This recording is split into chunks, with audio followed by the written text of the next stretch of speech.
এবার সবথেকে ছোট নারকেলটাকেই ফাটাবো, ছোট নারকেলটাই ফাটাবো।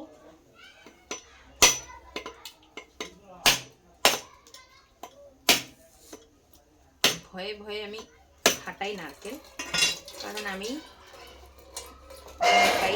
যদি হাতে লেগে যায়। তো দেখো বাড়ির গাছের নারকেল খুব সুন্দর হয়েছে শ্বাসটা। তো এটা আমি ফটাফট একটু কুড়িয়ে নেব। একদম না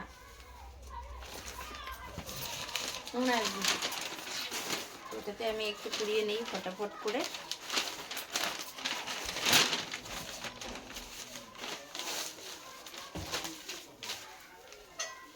কুড়াতে হবে আমার।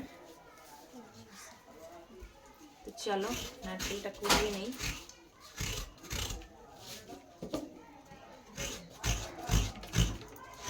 পিঠে খেতে যতটা না আরাম, বানাতে কিন্তু যে বানায় তার কিন্তু প্রচুর প্রচুর কষ্ট। তো আজকে প্রত্যেকটা বাড়িরই গৃহবধূরা খুবই মানে চাপের মধ্যে আছে। অনেকে পারে অনেকে পারে না, তার মধ্যে আমি একজন, যেটা আমি পারি না। তো তোমরা দেখতে থাকো আমি কিভাবে ভিডিওতে দেখাচ্ছি আমি কিভাবে পিঠে বানাই, সেটা তোমাদের সাথে শেয়ার করছি।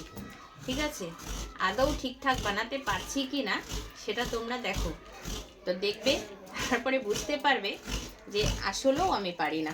কারণ আমি কখনো এইগুলো বানাইনি, কারণ আমার হচ্ছে বাড়িতে দুটো দিদি ছিল, বড় মা ছিল, তো আমার কখনো রান্না করতে হয়নি।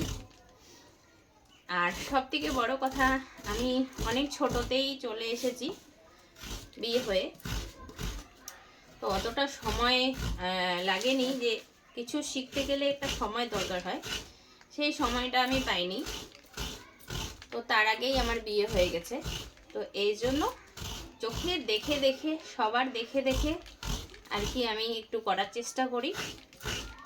তো আর অনেকে বলে ইউটিউব দেখে করতে, আমি আবার ইউটিউব দেখে করি না। যা পারি নিজের মাথা থেকে যেটাই মনে হয় সেই কাজটাই আমি শুরু করে দেই। তো আমি ঝটপট এটা কুড়িয়ে নেই নারকেলটা।